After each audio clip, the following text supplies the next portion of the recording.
شجر حوحات انتاي قدمي لو اندا تقصكو مسي تاي شجر ازاود كم عايشو مئنتان كريو مئنتان كنغرو حدا صوت عبي شجر هزبي سني قوان زنحنا هيوت زمن ناي بوليتيكا رديت حيزو مركوس كوين هو مخدر اللمبر بوليتيكلي حوحاتكم تنصبها ايكونت ስለዚ ከመሓይሹ ኣለዎ ከመይ ፖለቲካ ሎሚ ኣብ ዲጂታል ዘመን ወረቐት ጠቕሊልካ ኣብ ፖስት ዓሽግካ ከይተኸፍታ ዋ ኢልካ ብጦፈኛ 4 መዓልቲ 5 መዓልቲ ተጓዒዙ ሽረን ዘሎ ወይ ክንደዚ መዓልቲ ተጓዒዙ ናብዚ ዘሎ እንዳበልካ ዝስራሕ ፖለቲካ ኣይኮነን ከምኡ ኣይኮነን ዲጂታል ዘመን እዩ بمايكرو سكندات علم بتلوط الله علمينا زلنا يلن تحابيغا زخونه اغيبا تاكيبكا 5 6 معلت غيركا ون يكون تكنولوجي تلويط علم تلويطات له زلنا زلاتو لينا زلنا ميديا متقام ناي ميديا استراتيجي خا مقياس كوميونيكيشن ናይ ኮሙኒኬሽን ቢሮ ቋንቋ ዝኽእል ቃላት ኣወዳድቃ ዝኽእል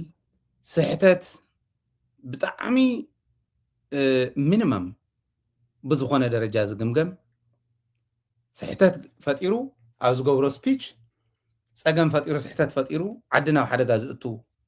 ብኢሞሽን ዝጓዓዝ ዘይኮነ ህዝቢ ግን ሞራል ህዝቢ ከስንቕ ዝኽእል መግለፂ ክህብ ዝኽእል ሰብ እዩ ኣብ ኮሙኒኬሽን ዝቕመጥ ኮሙኒኬሽን ቢሮ ተዓንተ ወይ ዝረኣኹሞ እዩ ደብረፅዮን ዝመርሓ ዘላ ዓደስ ወዲ ወረደ ዝበሎ ኣብ ፔጅ ናይ ኮሙኒኬሽን ዝልጥፍ ኮሙኒኬሽን እዩ ዘለና እዚ ሕዚ ናይቲ ኮሙኒኬሽን ቢሮ ጥራሕ ኣይኮነን ብርግፅ እሱ እውን ዜጋ እዩ ትግራዋይ እዩ ትግራዊት እያ እታ ሰበይቲ ከም ዝልጥፉ እውን ተጋሩ እዮም ወዲ ወረደ እውን ትግራዋይ ግን ናይ ተራ ሰብ ምልጣፍ ይከኣሉ ሕዚ መራሒኦም ጠፊኡዎም ድዩ ካቢኔ ኣኪቡ ክበሃል ከለኩ ኮሙኒኬሽን ቢሮ ሓላፊ ተወያ ዘላ ወይ ዘይተኣከበት እንተኮይና ካልእ እንተኮይና ኣይዲኣ ክንሪያ ሰኢልካ ዲ ሰብ ዝመፅእ ንዓይል ለኣኸኒ ኢልካ ደ ይምፃእ ዓቕሚ ክውስኸለ ይኽእል እዩ ኣነ እንተጥፋእኹ ኣነ እንተጎደለንስ ክምላኣለ ይኽእል ኢልካ ይሽወም ንብል ኣለና እዚዩ ዓብዪ ጎደሎ ናይ ሕወሓት እዩ ካልኣይ ጎደሎ ልክዕ ከምዙ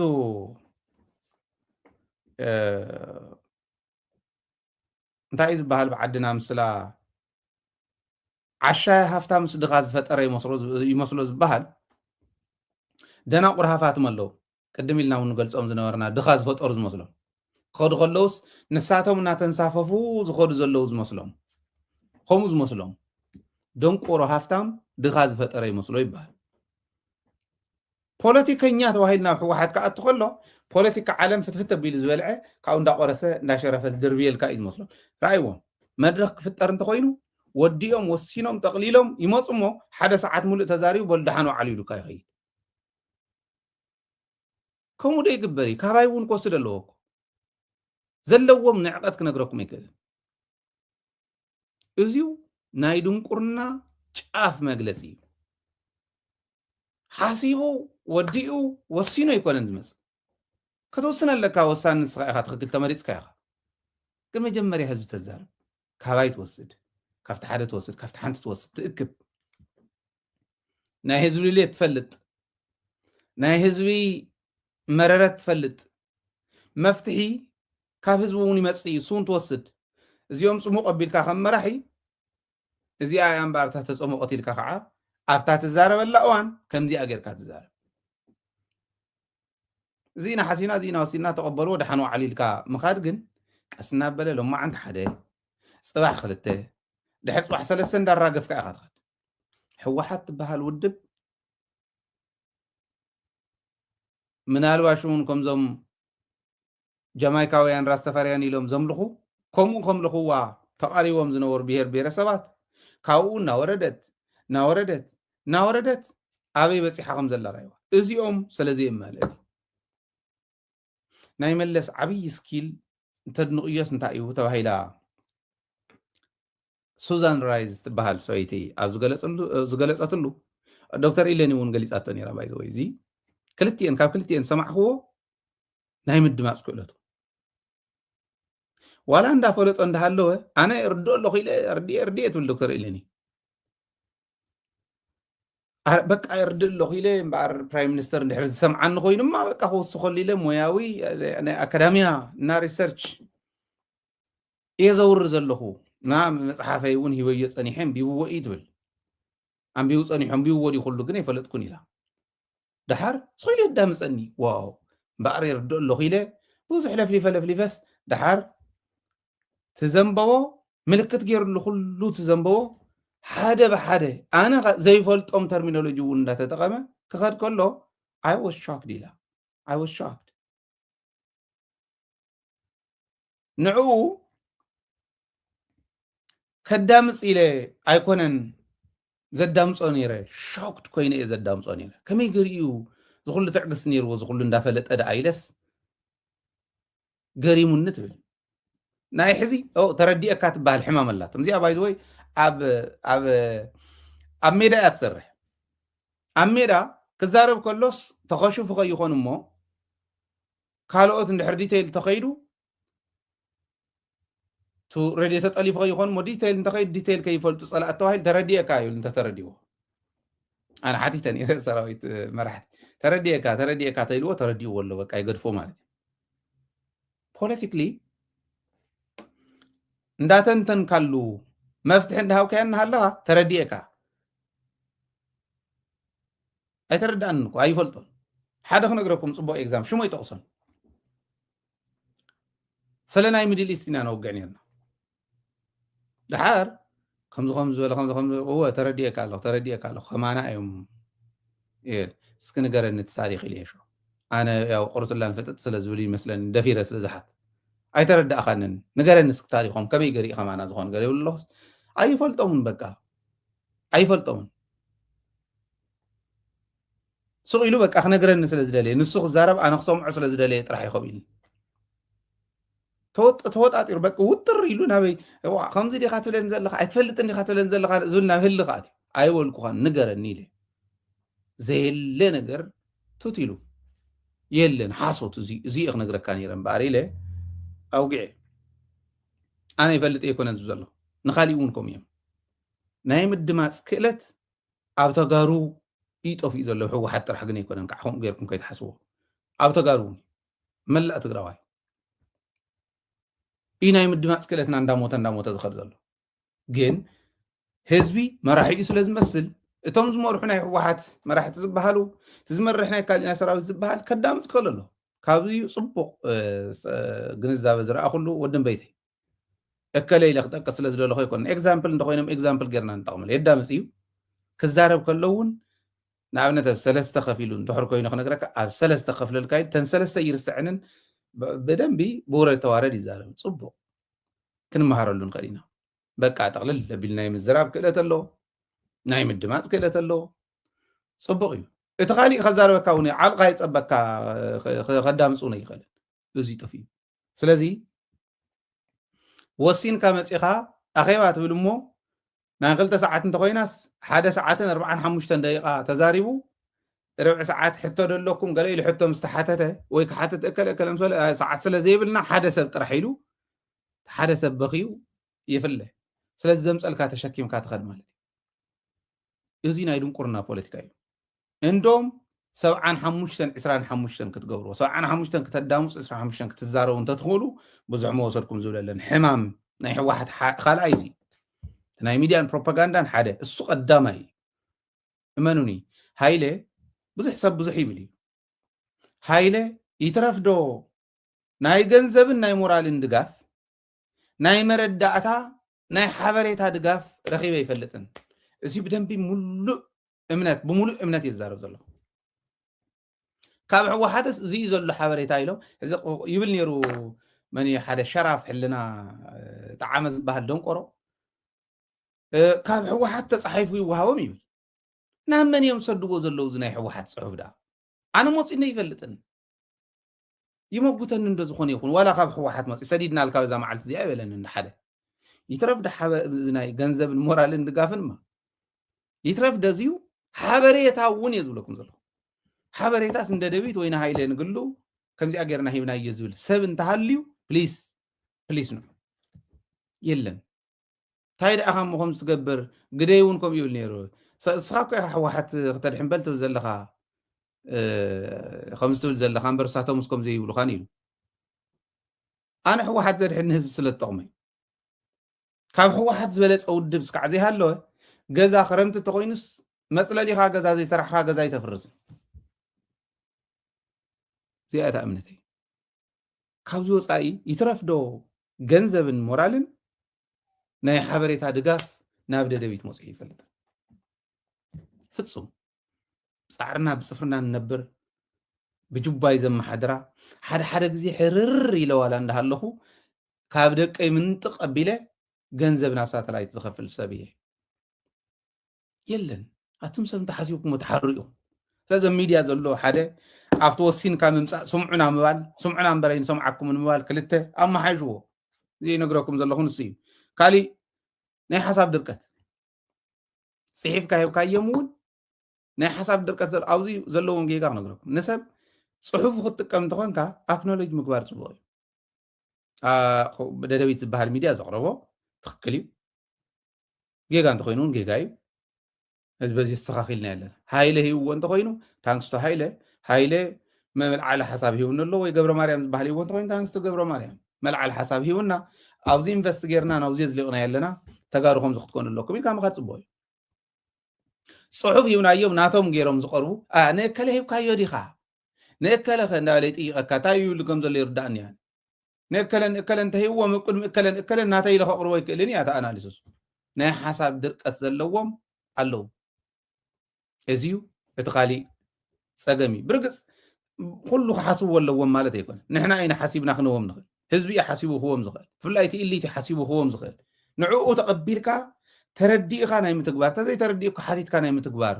ሓላፍነት ግን ናቶም እዩ እዚኣ ግበሪ እዩ ዘለኹ እምበር ነውሪ ኣይኮነን ዘለኹ ስለዚ እዚ እውን ሓደ ካብዚዩ ፅቡቅ ዝረኣኹሎም ኣሎ ሰብ ምጥቃስ ኣድላይ ኣይኮነን ሓንቲ ወይ እውን ወድን በይተይ ዝበልኩ ተመክሮ ክንርዳእሉ ስለዚ ሓሰብኩ እዩ ሂብካዮም ሓሳብ ሂብካዮም መረዳእታ ሂብካዮም ኣብ ተግባር ዘውዕሉ ከዓ ኣሎ ጀጋኑ የለውን ስኢል ደረቕ እየ ንብሎ ናብ ሕወሓት ኣይኮነን ኣይረኣኹን ኣብ ሕወሓት ኣነ ኣብ ሰራዊት ግን ሪኢ ኣለኹ ስለዚ ንሱ ንምሃረሉ ንሱ እውን ካሊእ ፀገምኩም እዩ ዝብል እምነት ኣለኒ እቲ ካሊእ ስልጣን ክሽወም ከሎስ ይድግፈኒ ዶ ዝብል እዩ ሚዛን ናይ መጀመርያ የንጨብጭብ ዶ ዝብል እዩ ሚዛን ክምጉተካ ክኽእል ኣሎ ሽዑይት ሓሳብ ዝመፅእ ህዝቢ ተድሕን ስልጣን ብዓቕምን ቅንዕናን ሚዛን ጥራሕ ክሽወም ክኽእል ኣሎ ከም ማዕራር እንድዩ ዶክተር ደብረፅዮን ሕዚ መን ናብ ኮሚኒኬሽን ክእትወሉ ቋንቋ ዝኽእል ድዩ ቋንቋ ትኽእል ድያ ውግንና ህዝባዊት ድያ ህዝባዊ ድዩ ኦኬ ከመሓደር ይኽእል ዶ ብሄርተኝነቱ ብሄራውነት ዓበይት መመዘን ክኾኑ ይኽእሉ ኣለዎ ኣብ ካሊእ እውን ከምኡ ማይ እንድሕር ክሰርሕ ኮይኑ ናይ ማይ ቢሮ መርሕ እንተኮይኑ ዋቶም ሰብ ተርሚኖሎጂ ዘይፈልጡ ኮይኖም እከለ ክብለኩም ኣይደለና ሓደ ግዜ ኣኼባ ኣኪቡና ናይ ማይ ቢሮስ ዝዛረቦ ዝነበርኩ እቲ ተርሚኖሎጂ ጠፊእዎ እንታይ ኢኻ ሞ ዝበልካየን እዚአን እንዳበለ ተኣምራት እዩ ይሕፍረኩም ይሕንኸኩም ኣቲኻ ክትሪኦ ከለካ ሕምዙቕ ዝበለ ከምዚ ፅቡቅ ክዳን ተኸዲኑ በቃ ፓላስ ከም ዝነብር ዳለ ዝኸይድ ሰብ ገዝኡ እንተ ኣቲኻ ኣፍንጫኻ ሒዝካ ትወፅእ ከምኡ ማለት እዮም እንተሪኢኹሞ ክስተኻኸል እየ ዝዛረብ ዘለኹ እዚ ማለት ጎደሎ ዘይብሉ የለን ክስተኻኸል ኣለዎ እቲ ካሊእ ሽምጥፋ እዩ ሽምጥፋ መርትዖ ዘይሓዘ ስቂሉ ዘፅልም ጌጋ እዩ እዚኣ ጌጋ እያ ትልእኽዎም እንተሃሊኹም ተጋጊኹም ኣለኹም ዘይትልእኽዎም እንተሃሊኹም ቦቱ ናይ ሕወሓት ቤት ፅሕፈት በዚ እናተመላለሱ ካብ ሕወሓት ቤት ፅሕፈት ሒዞሞ ዝመፁ መረዳእታ እንዳምሰሉ ኣብ ሚድያ እንዳወፁ ቱት ዝብሉ ዘለዉ ቆልዑ ስልጣን ንምርካብ ከም ምዃኑ ይርዳእና ይገሊኦም ባዕሎም እውን ኢሎም እዮም ሓደ ኢሉኒ ኣነስ ዓለም የትሪፍኒ ማእኸላይ ኮሚቴ ከይኮን ስለዚ ንዓለም ዝቃወሞ ማእኸላይ ኮሚቴ ከይኮን ስለ ዘትረፈኒ እዩ ዘለኒ ሰብ ኣሎ ዓለም ረኣኹም ወትረኣኹ ይብለ ብሚድያ ወፂኻ ማእከላይ ኮሚቴ ከይኮነ ትሪፍኒ እዩ ዝብል ግን ክንደይ ጋዕዘታት ኣለዎ ዋላ ብሙስና ተሓቲቱ ዝነበረ ሰብ እዩ ናይ ብልፅግና መሳርሒ ዝነበረ ሰብ እዩ ክንደይ ነገር ክንብል ንኽእል ኢና ከትርፎስ ትክክል ዓለም ትክክል ነይሩ ይኽብል እንድሕር ወዳዲረዮ እንተርእዮ ግን ንዓለም በቃ ናይ ሕወሓት ተለኣኽ መሲሉ ይመፅእ እሞ ኣብ ልዕሊ ዓለም ናጨፍጨፈ ይኽእል ከም ዝኽብል ከለኹ ንዓለም ይዘር ኣሎ ከምኡ ከም ትብሉ ይርዳእኒ ንማንም ኣይዘርና ወደደይ እንተዝኾን ኣነ እውን ንወደደይ እንተዝኾን ኣይለቆን ድሕር ጌጋ ሃልይዎ ወደደይ ካብ ሓንቲ ማህፀን ዝወፀ ሓወይ እንተዝኾን እውን ከምኡ ዝበለ ይብለ ይናኢለ ኣደይ እንተትብድል እውን ትቀፍደ ድባሃለ እዩ ተበዲላ ኣተሓትታ እየ ዝሓትት ኣደይ እንድያ ተኸበርቲ ኣደ ትግራይ እያ ተኸበርቲ ኣደይ ከዓደይ እያ ንደይ እውን ኣይምሕርን ብሕጊ እንተኮይኑ ከምኡ ዝበልኩ ትግራዋይ ንዓለም ክብል ከለኹ ካሊእ ከይመስለኩም ትጌጎኦም ከስተኻኽሉ እዩ ሕዚ ቶም መፍቲ ነፍቲ እንትትብሉ እታ ናይ መንበረ ሰላማ ቅዲ ተኸተሉ ኢሉ እያ እንተኮይ ከመይ ስለ መንበረ ሰላማ ክዝረብ ዝኽእል ብዝምልከቶም ኣካላት ጥራሕ ኢሎም ወሲኖም ኣሎ ኣቤት ከመይ ዝኮርዓኹ ይመስለኩም ባይዘ ብዙሓት ኣብቲ መግለፂኦም ዝነበረ ኩርዓት ዝኾነ ናብ ተግባር እንተቐይሮም እቲ ሓደ ቅድስቲ ከተማ ኣክሱም ምባሎም ተኣምራት በቃ ኣዚስ ቀደም ክበሃል ዝነበሮ ሕዚ ግን ሪኮግናይዝ ምግባሮም ከዓ ናይ ብሓቂ ክነድንቆም ይግባእ ፅቡቅ ክሰርሕ ከሎ ተድንቆ መንበረ ሰላማ ንኣክሱም ቅድስቲ ከተማ ኣክሱም ኢልዋ ኣሎ ኢሉ ኣክሱም እንዳበለ ዝንጥል ድሕሪ ሕዚ ሓለውቱ ንሕና ኢና ወሲኖም ኣለዉ እቶም ዝምልከቶም ኣካል ንሃፀ ዮሃንስ እውን ንጉሰ ጽዮን ንጉሰ ነገስ ሃፀ ዮሃንስ ንጉሰ ጽዮን ንኦርቶዶክሳዊት ተዋህዶ ቤተክርስትያን ዝነበሮ መስተዋፅኦ መሰረት ብምግባር ናይ ሰማዕትነት ክብሪ ተባሂብዎም ኣሎ ኢሎም ዓብይ ክብሪ ሓወልቲ ስራሕ ሕወሓት ሕዚ ነዚኦም ናይ መንበረ ሰላማ ዝምልከት ካብ መንበረ ሰላማ ቦታት ጥራሕ ትሰምዑ ኢሎም መንበረ ሰላማ ከምዚ እዩ እናበለ መእከቢ ፍራንክ ናይ ዩቱብ ገይርዎ ዝነበረ ኩሉ ኣፈዕቢሶም ኣለዉ ማለት ሕወሓት እውን ከምኡ ትግበር ባይዘ ወይ ነጋዶ እዮም ቶም ከም ኣዝገቡ ይፈልጦም እዩ ካብ መን ክንደይ ቅርሺ ተቐቢሉ ኢንተርቪው ይገብር ይፈልጥ እዩ ቅርሺ ተቐቢልና ኣይኮነን ቅርሺ ኣውፂና ኢና መረዳእታ ንሕልፍ ዘለና ረኣይዎ እቲ ዲፈረንስ ሕድሕዳ እከለ ካብዚኣ እከለ እሱ ሳላ ፈጣሪ ብህፃንነተይ ሞያይ ስለ ዝኾነ ካብ ህፃንነተይ ጀሚሩ ሞያይ ስለ ዝኾነ ኣይጠፋእንን ኣየምልጠንን ንሱ ፈልጦም እዩ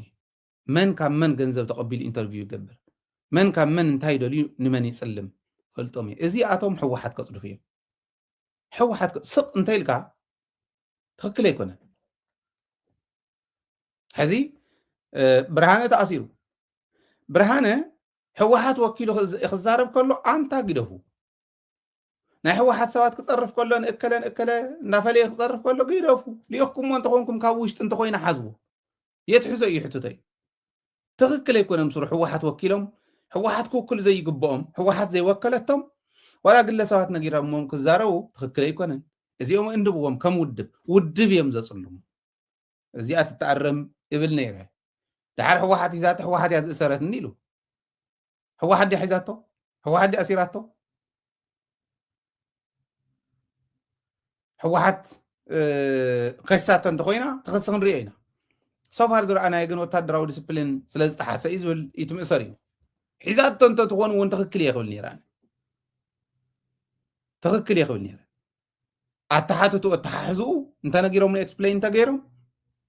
በተን ዝብለን ዘለኹ ንኣብነት ሰባት ዘይህለሉ ዘይገበሮ ምፅላም ትክክል ስለ ዘይኮነ በዚኣ እንተኮይኖም ሒዝና እየ ዝብሉ ትክክል ኢኹም የክብሎም ነይረ ታፀለመ ሕዚ ጌጋ እያ እንታይ ይብሉ ነይሩ ዋ ዘይፈለጥካ ናብ ሓዊ ትእትዎ እኮ ኢኻ ነቲ ዓዲ ኢንተሊጀንስ ናይ ዓዲ ኩሉ ቀፍዲዱ ዝሓዘ ሰብ ቢሮ ዘሎ ሰብስ ዋላ ጥፊኡ እንተኮይኑስ ንተወልደ ደጊመ እዩ ሕዚ ተወልደ ይደግሞ ኣሎ ረኣኹሞ ክብል ይትሰብ በቃ እሱ ስለ ዝቁንጥር ዝኩሉ ዝሕለፍናዮ ሓደ ሰዓትን ገለን ዝፀናሕናዮ እዚኣ ከዓ ክቁንጥር እምበር ናተይ ሓሳብ ዝነበረ ተወልደ ኢንተሊጀንስ ሒዙ ዝኒሄ ዝወድ ናይ ኢንተሊጀንስ ቢሮ እዩ ዝመርሕ መረዳእታ እዩ ሒዙ ዘሎ ምስሩ እውን ከምኡ ጌርካ ከኣስርኒዮም ኢሉ እንተምሊጡ ኣኸል ዓዲ ፈሪሳ ማለት እዩ መረዳእታ ዝበሃል ናይቲ ኩናት ቅድሚ ኩናትን ድሕሪ ኩናትን ዝነበረ ሕዚ ዘሎ ኩሉ ዝሓዘ ቢሮ ማለት እዩ ንኸም ዝበለ ኣይትነኽኦን ትክ ዘይሓዝካ ትብርብር ዲኻ ንህቢ ማዓርተ ተውፅእ ዲኻ መተካእታ ትሕዘሉ በዲሉ እንተኮይኑ ብሕጊ ትግራይ ተኣስሮ ብስሩ እውን ከምልጥ እውን ዘይብሉ ቢሮ ሓላፍ እንተሃሉ ድህነት ዕሪኻ بعين قرانيا تكتاتل انت هاليهم مانم ترى تلتلاس اب سوشيال ميديا موصي مرداتا زيبلو هو قبل انا ابلعل تولد انت زيلو ان مرداتا يوصان 100% رغزنيا صرنا انتليجنس باليوس تولد خالي صقم تفطير خمسب كوصي تولد صقم تفطر جن قطتان دبرصين يزلول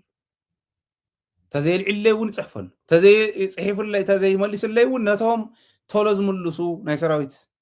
ازستي صحفل انتليجنس غراب حدا قال اكل خمدي اغير له سوري يوصنا انتليجنس بحال ميستر سلازغونه تزمرح سوون ميستر زفلت እዩ ميستر زي يفلت حمزق زبل انت خوين تولو تغيرو تايل كام سوز قربكايو قربان دلكايو صلمه ግን ትክክል አይኮን ريهم يخ تولد تطنقق በቃ ከተንቀቀ ለካ ትገብሮ ዘለኻ እከለ ገለይብል ዋ ንዓመት ጣዕዋ ዝቆፀርካዮ ሓላው ከፍትኻ ጓሳኻ እኮ ይኮነ ህዝቢ ክሕሉ ህይወት ደቂ ሰብ ክሕሉ ድሕንነት ናይ ተዓዲ ከረጋግፅ ዝኣተወ ሰብ እዩ ዘይበቅዕ እንተኮይኑ ተቐይሮ እንታይ ሆ በለካ ስለ ሚስጥር ስለ ኢንተሊጀንስ ታዳንኻ ትፈልጥ ከምኡ ክበሃል ኣሎ እንታይ ይፈልጡ እዚኦም ኢንተሊጀንስ ዝሰርሑ እናተኸታተሉ ዝውዕሉ መን ሊኢኽዎም ከም ዝበለ ፀገም ግደፉ ትኽክል ኣይኮነን እንተኮይኑልና ኢለኩም እዩ እቶም ኣዲስ ኣበባ ዘለዉ እውን ንምለስ ምክንያት መጥቀም ፀላእ እዮም ዝኾኑ በደልቲ እንተኮይኖም እውን ብሕጊ ትግራይ ንፍረዶም ኣብ ትግራይ ተዘይኮይኑልና ግን ካሊእ ኣይንወስኸሎም ቀዳማይ እውን ኢለ ሕወሓት ኣብ ባዕላ ዝነበሩ ሰባት ተጋሩ ብልፅግና ምንጥቕ ኣቢሉ እንተወሲድዎም ዋላ ዘታለለ የታልሎም ናይ ሕወሓት ስንፍና እዩ ሕወሓታውያን ሕወሓት ምግባር ዝኣበያ ሕወሓት ብልፅግና ሕወሓታውያን ብልፅግና እንተገይርዎም ብልፅግና ጀጊኑሎ ማለት እዩ ዝወደቐ ኣካይዳኻ እንዳደገፍካ እንዳንጨብጨብካ ይኽየድ እዚ ውድቀት እዩ እንተወዲቖም ተኣቢዎም እውን ደግፉና ይበሉ ሰቢእቱ ኣነ ኣብ ፖለቲካ زحمق زمن مسمصت امبر انا ناي اكاديميا فلوت ناي اكاديميا سبي موياي بدنب زفوت سبي اوزي وني ماادخو عد زهجر انت خوينو ግን يترف لتم بوليتيكا خاطو زدليو هايلونت بوليتيكا خاطو زيدلي خاطو خلي انا دلوي عقم انت هلني ማለት ናይ ሃይለ ዓቅምስ ክሕግዝ ይኽእል እንተ ተባሂሉ ሓድ ክድሕን እንተኮይኑ መስዋዕትነት ንምኽፋል ድልው ዝኾንኩ ሰበ ሞይተ ዝጠዓኹ ሰበ ስለዚ እዚ ኣብነት እየ ዘቕርብ ዘለኹ ኣነ ከምዚ ከድሕኒ ኣይኮነን ዘለኹ ኣብነት እየ ዘቕርብ ዘለኹ ሕዚ እንተኮይኑልና ነምፃዮም እቶም ኣዲስ ኣበባ ዘለዉ ተዘይኮይኑልና ካሊእ ኣይንወስኸሎም እሞ ከዓ ብዘየለ ፀለመ ጠይቀዮም እዩ ሓደ ፅሑፍ ፅሒፍ ይሰደለ ሰዲድለዮም ቢበዩ እከለ ክእሰሪ እከለ ክቕፍደዲ እከለ ከምዚ ክገብሮ እዚ ዝገብሮ ተወልደ ይብል እምዋ ትኽክል ዲኻ ሓቅኻ ዲኻ ኢለ ዝዳ ፖሊስ ወፂሑ ፍትሕ ወፂሑ ገለ ይብለኒ ናብ ፖሊስ ደው ኢለ ኣረ በፍፅም ከም ዝበሃል መልእኽቲ የለን ይብሉኒ ተጋጊዮም ክኾኑ ይኽእሉ እዮም ምክንያቱ ገብረ ዲላ እውን ከምኡ ስለ ዝሕመ ኣነ ይኮንኩን ዝሓሚ ከምኡ ገይሮም ኣብ ሶሻል ሚድያ ስለ ዝልጥፍዎ ኣንቱም ሰብ ሓቢሮም ዶ ይሰርሑ ይህልው ገብረን ተወልደን እሞ እስኪ ናብ ፈትሒ ድውል ከምኡ ዝበሃሉ ፅሑፍ ኣይመፀናን ኢሎምኒ ኣይመፀን ከምዚ እዩ ኣይመፀን ፖሊዚኦም እውን በኣር ሓድሽ ስለ ዝነበራ መን ሓድሽ ዝበሃል ነበረ ትእምት ዝቐተለ ሰብ ኣይ ቲንክ ሓድሽ ይመስለኒ ተተጋጊ ፀሓፉለይ ተቕድሚ ሕዚ ዝነበረ ናይቲ ፍትሒ ሓላፊ ማለት እዩ ከምኡ ደኾን ኮይኖም ይኹን ናቱ መሳርሒ ኢለ ኣብኡ ዘለው ኤክስፐርትስ በጃኹ መፃሪ ኢለ እዚ ኣይብል በፍፅም የለን ይብሉ ድሓር ንምንታይ ታሊልካኒ ምንታይ ከምዚ ጌርካ ይብሉ ኣለኹ ተናዲዱ ንዓይ ዲኻ ሓሳብ ትብለን ዘለኻ በቃ ከምዚ ኢና ናተይ ናትካን ዕርክነት ይብል ፈሽላኹ ከፅልም ከምዚ ዓይነት ፅሑፋት ይፅሕፍ ከም ዝነበረ እየ ተገንዚበ ድሕሪት ኣይ ገይረ ንድሕሪት ትሬስ ምግባር ጀሚረ ክንደይ ሓሶት ክንደይ ጉዳጉድ ረኺበ ግደፉ እዚኣ ንግደፋ ሰብ ይመረፁ ሰባት ሓደ ዝገብሩና ኣብዘተ ኣቲኻ ናይ ተጋሩ ብዘተ ከም ምፍታሕ ገለ ዝብሎ ዝነበረ ወዲ ወረደን ግደፎ እሱ ከም ዝበሃል ነገር የለን ንዓ ወዲ ወረደን ደብረፅዮን ተደራደር ዝበሃል ንወዲ ወረደ ሓላፊ ደብረፅዮን እዩ في يفتي يطلع خمين يرقل محزون حلافي نسيني مغنيات زمدبو حوحات يو ني حوحات بومبر دبرصيون حوحات زغبرت تغبر نحنا يمرصنا نيو دورد قوط خفطر امبر كاب حق وصا مخاد اي قال اتحدنتنا يتغارو ግን ኣብ ስልጣን ዝወፅእ ተወሰነ ሰብ بعقم نبقعنا عند مزنا خنوصينا حز تزي كوينا مزغصل نغورو تግራይና ግን ሕሊፍና ይንህብን ዝብል ክመልሶም ዝኽእል ነቶም ኣዲስ ኣበባ ዘለውን ክንገብር ንኽእል እንተኮይንና ሞክሩ ግድ የብልኩም ኣብ ከምኡ ዝበለ ጥዑይ ሙኮራ ኣነ ኣለኹ ጎኑ ማንም ይኹን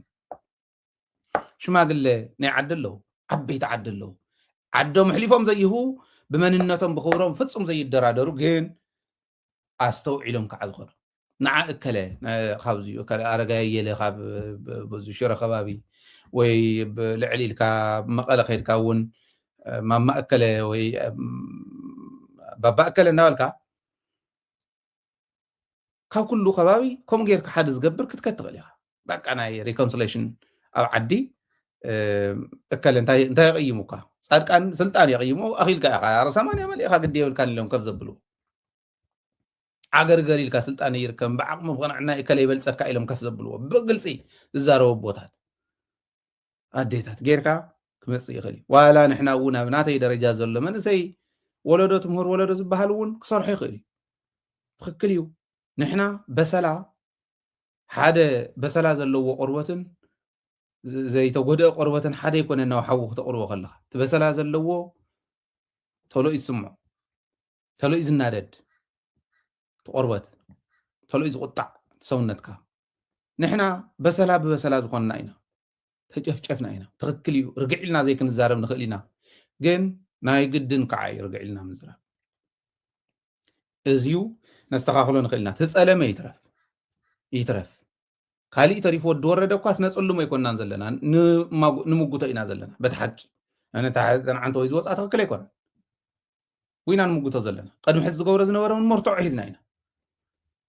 ክንካእ ዘይኽእል ነገር ግን ኣይትንካእ ብስሩ ወይ ፍለጦ ናይ ኢንተለጀንስ ጉዳይ ወይ ከዓ ኣይትዛረቦ ግዲ የብልካን ንሱ ዓዲ ከም ዓዲ ክንድሕን ስለ ዘለና እዩ ስለዚ እከለ እንዳልካ ሽም እንዳፀራሕካ ንስልጣን ክትብል እከለ ይሕልፈንን ኢልካ ንእከለ ክትጥቅን ኣይንሕልፈካ እንድሕሪ ሕዚ ፍጹም ክነውፃኩም ኢና ኣነ ብግልፂ የዛረብ ዘለኹ ክነውፃኩም ኢና ኣንቱም ተራ ሰባት ክትቃልዑ ኢኹም እዚ ኣደብ መሓዝ ፅቡቕ እዩ ከም ዝበልክዎ ነጋዶ እዮም እዚኦም ነጋዶ እዮም ካብ ዩቱብ ዝነግዱ እዮም ዩቱበራት ንዓለም ማዓንቲ ከምዚ ኣልካ ንእከለ ከምዚ ንበሎሞ ዝተወሰነ ገንዘብ ዘፍረየቶ ገንዘብ ክንዲዚ ፐርሰንት ንዓኻ እናተባሃለ ዝኸዱ እዮም ንፈልጦም ኢና ኣዲስ ኣበባ ይሃሉ ትዝሃደመ ኣብ ውሽጢ ይሃሉ ከምኡ ዝበለ ከምዚ እዮም ስለዚ ንህዝቢ ሓደጋ ብዘምፅእ ክትከዱ ከለኹም እቲ ህዝባዊት ሚድያ ከዓ ትቃለሰኩም ዝብል እምነት ኣለኒ TPLF ናብ ግልን ጀርኦም እንዳቀየሩ ኢሉ ዝርኢ እንተኮይኑ ናቱ ፀገም እዩ ነዚኣ መልሳ ከምታ ዝበልክዋ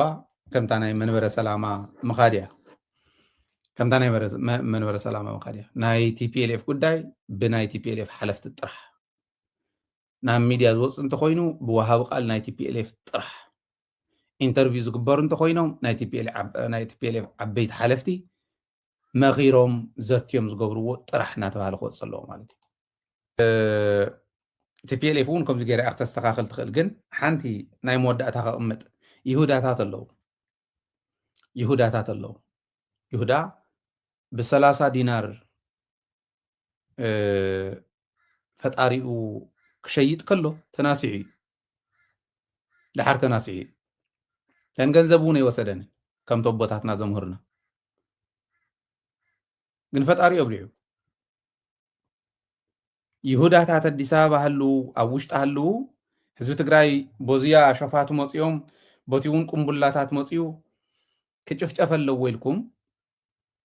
እንተስ ከብድኹም ኣታሊልኩም እንተስ ናይ ስልጣን ህረፍ ከምዙ ኣብዪ ኣሕመድ እውን ዝበሎ ብዕራይ ነቲ ቆፅሊ እምበር ነቲ ገደለ ይረኣኻዮን ከም ዝበሃል ከም ይሁዳ ህዝብኹም ሕሊፍኩም ሂብኩም ህዝብኹም ምስ ተበልዐ ክትናስሑ ኢኹም ተን ገንዘብ እውን ኣይትበልዕዎን ሓደ ይውኹምን ሂቦምኹም እውን ኣየቕፅልኹምን ክሕድግኹም እዮም كلعهم يوم تجاريهم تجاريات بالله تجراوي بالله تجاريهم جنزب سلز رخوكم كاب تجراوي النت ناب كالي يتغير يهودا النت بقلت أب تجراي يري الله أنا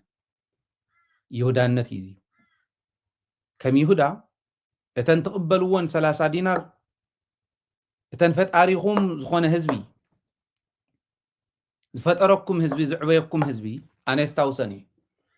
ኣደታትና እቲ ቤት ትምህርቲ ክስራሕ ከሎ ህፃውንቲ ኮይንና ኣብ እግሮም ኢና ጀሚርና ቤት ትምህርቲ ክስራሕ ከሎ ማይ ተሸኪመን ሓሰር ተሸኪመን ጉይላ ተሸኪመን ኣቦታት እውን እምኒ ተሸኪሞም እምኒ ፀሪቦም ነዲቆም ባዴላ ሒዞም ነቲ ጭቃ ጨቂዮም ዝተሰርሐ ህዝቢ ዝሰርሖ እዩ ህዝቢ ትግራይ ፈጣሪኹም እዩ ዝወለደኩም እዩ ዝዕበየኩም እዩ ዘምሃረኩም እዩ ናብ ዘብፃሐኩም እዩ ፈጣሪኻ እንተኽኢልካ ተምልኾ እንተኽኢልካ ተኽብሮ ዝግብኡ ንፈጣሪ ዝግባእ ክብሪ ትህብ ተዘይክኢልካ ግን ተነኣሰ ካብ ይሁዳ ክትምሃር ኣለካ ተን ትበልዕን ገንዘብ እተን ትረኽበን ህዝብካ ሸይጥካ ዓድካ ሸይጥካ ትረኽበን ገንዘብ እከለ ስለ ዝሞተ ንእከለ ስለ ዝጠፍኡ ክንረኽበን ኢና እዚአን ክንረክብ ኢና ኢልኩም ትኸድው እየ ዝብል ዘሎ ንሰነ ኣይትበልዕዎን ኢትስ ቨሪ ናቹራል ከምኡ ትኸይዲ ናቹራል ከይዲ ፀላኢኻ ስካዕ መቐረት ስካዕ ዘለካ ናቱ ድላይ ስካዕ ትገብረሉ እዩ ዝኸይድ ከም ይሁዳ ንዘይትበልዕዎ ገንዘብ ፈጣሪኹም ኣይትሽጡ እዚኣ መኽረ እያ ፈቲና ኣይኮናን ፈትየ ኣይኮንኩን ኣነ ብግልፂ እየ ዝዛረብ ዘለኹ 5 ዓመት ፀኒሐ ኣለኹ ደግፉን እንዳበልኩ 5 ዓመት ኣይሓፍረሉን እዚዩ 5 ዓመት ገንዘበይ እናውፃኹ ይህብ ኣለኹ ፈትየ ኣይኮነን ፈጣሪ የኢለ ስለ ዝኣምኑ እዩ ህዝቢ ትግራይ ታደ ትግራይ እውን ኣደ እያ ተቦ ትግራይ እውን ኣቦ እዩ እቲ ህፃን ትግራይ እውን ውላደ እዩ እቲ ማንዛይ ዝኸውን እውን ሓወ እዩ ሓፍተ እያ ስለዚ እታ ትግራይ እታ መሬት ትግራይ ዕትብትኩም ተቐበረትላ እቲ ዝወለደኩም ህዝቢ ከም ይሁዳ ብ30 ዲናር ሸይጥኩም ክትናስሑ ኢኹም ይሁዳ ኣነ እኳ የልዕል ኣለኹ ክንደይ ዘመን እዩ ገይሩ ኣነ የልዕል ኣለኹ ዘመን እዚዩ ክንደይ ሸሓተ ዓመታት ክንደይ ዓመት ፀኒሑ ዘሎ ድሕሪ 100 ገለን ዓመት የልዕል ኣለኹ ኣነ ሓቂ ይሁዳ ከይትኾኑ ታሪክ ትግራይ ከምኡ እዩ ክፅሕፈኩም ነይሩ እዩ እቲ ይሁዳ ሕዚ እውን እኒአው ይሁዳ ኣነ ብጣዕሚ ተሰሚዕኒ እየ ዝዛረብ ዘለኹ ምክንያቱ መንግስቲ ትግራይ ብሔራዊ መንግስቲ ትግራይ ትሕዚ ተመሊሱ እኒሄና መረበቱ ህፁፅ ግዜ ኣዋጅ ክእውጅ እዩ ኢሉ ዝሓበሻ ኣውፂሩ እዩ ኣነ ፈልጣ እየ ከም ምፍላጥ ኣነ የውፃኽዋን ዝሓበሻ ኣውፂዎ መን ሂብዎ ኣይተለጠፈን ሓለፍቲ ኢኹም ሂብኩም ወይ ናይ ሓለፍቲ ተለኣኽቲ ኮራኮር ኢኹም ሂብኩም ፈልጥ እየ ቲክቫህ ዝበሃለው ኣሎ ናይ ዝሓበሻ ፍልፍላት ገንዘብ እስካዕ ዝሃቡ ደሞዝ እስካዕ ዝቆፀርዎ ካብ ሓደ ናይ ማስተርስ ሆልደር ወይ ፒኤችዲ ሆልደር ናይ ዩኒቨርሲቲ መምህር ንላዕሊ ወይ ዕፅፊ ስለ ዝብዎ ከምኣ ክብል ይኽእል እዩ ክሕሱ ክእል እዩ ግን እመነኒ ከም ይሁዳ ብ30 ዲናር ትሸጦ ኣለኻ ህዝብኻ ነርኩም ኢኹም ኣለኹም ሕዚ ኣለኹም ሕዚ ዝወፅእ ዘሎ ትክክል ኣይኮነን ከጭፍጭፍኹም ክእል እዮም ኣብ ውሽጥኹም ኮይኖም ክንዱ ዝኣክል ሓያል ናይ ኢንተሊጀንስ መሓውር ተዘይሃሊኩም ክትጠፍኡ ትኽእል እዮም መራሕቲ እየ ዝብል ዘሎ እዚኣ ኣስተውዒልካ ምኻድ የድሊ እዩ ኣብቲ ኩናት እዋን ትሪያንግል ሰሪሖም ዘተኩሱ ዝነበሩ ንፈልጥ ኢና ከለ ክንብሎም መኽኣልና ከብድና ብሕሩሩ ክኢልና እዮም ንኽእል ዘለና ትሪያንግል ተሰሪሑ ትሪያንግል ይዝራሕ ኣነ ጂፒኤስ ሒዞም ተረኸቡ ሰባት ነይሮም 2-3 ሬድዮ ሒዞም ተረኸቡ ሰባት ነይሮም ኣነ እዚኣ ኣለኹ ሓደ በቲ ኣሎ ተኻሊእ በቲ ኣሎ ትሪያንግል ስራሕ እሞ ተማእኸል ኣለዉ ሕዚ ንዓኣ ደብድቡ ተባሂሎም ብጂፒኤስ ብሎኬሽን ዝድብድባ ድሮናት ዝድብድቦኦም ዝነበራ ክንደይ ሰብ ኣጥፊኹም ኣንቶም ይሁዳታት ማለት እዩ ሕዚ እውን እኒኹም ይሁዳ ድሓር ከሲሩ እዩ ብታሪክ እውን ከሲሩ ብገንዘብ እውን ከሲሩ ካብ ኩሉ ላዕሊ ክሳሩ ከዓ ካብ ፈጣሪኡ ካብ ኢየሱስ ክርስቶስ ብክድዓት ተፈልዩ ናይ ክድዓት ምልክት ይሁዳ ኮይኑ ሕዚ እውን ነልዕሎ ኣለና ስለዚ ናይ ክድዓት ምልክት ይሁዳታት ከይትኾኑ ተጠንቀቑ ገንዘብ ሓላፊ እዩ ገንዘብ ሓላፊ እዩ ሓደ ገዛ እየ ገቢረ ኣነ ሓደ ገዛ ማለት እዩ 5 ዓመት ሙሉእ 10,000 ብወርሒ እናኸፈልኩ ወላይ ተሓግዙ ለሚና ኢና ንልምን ኢና ኩሉ ግዜ ሃውና ንብል زيف سبيل 151 أبال دي دبيت كلوا نيرو سلا تردأن جن جنزب دخم مخانو سلا زردا بجنزب يشطون هزبي زلن جنزب كوسي تا خوينات سكعت ودا تحريت ميديان هزب خايبكا نافتا هزبي زعتق اني عتقي نام موياي تمليسا خدي يا اول موياي indirectly بحمق ناي صلاتي عطوق ويانا سلا زخونكو عطوق تقالاساي سلا زخونكو زفرخوا مويا جن كالي مويا سلا زلن نعاون عرفت رخيبلو زخولنا وخدي ገንዘብ ድኹም እዩ ናይ ግሊ ጥቕሚ ብከብዲ ዝግዛእ ሰብ ጅግና ክኾነ ይኽእል ፍጹም ናይ ግዜ ጉዳይ እምበር ሎሚ ክተጥፍኡ ትኽእሉ ፅባሕ ንጎ ክትብልዕ ኢኹም ብከብዲ ዝሓድር ጅግና ኮይኑ ኣይፈልጥን ከብዲ ዝገዝኦ ጅግና ኮይኑ ኣይፈልጥን ዝቸገንኩም ከይመስለኩም ገንዘብ ስለ ዘፍረኹም ሓንቲ ናይ መሬት ምንቅጥቃጥ መፅያ ተፍርሰን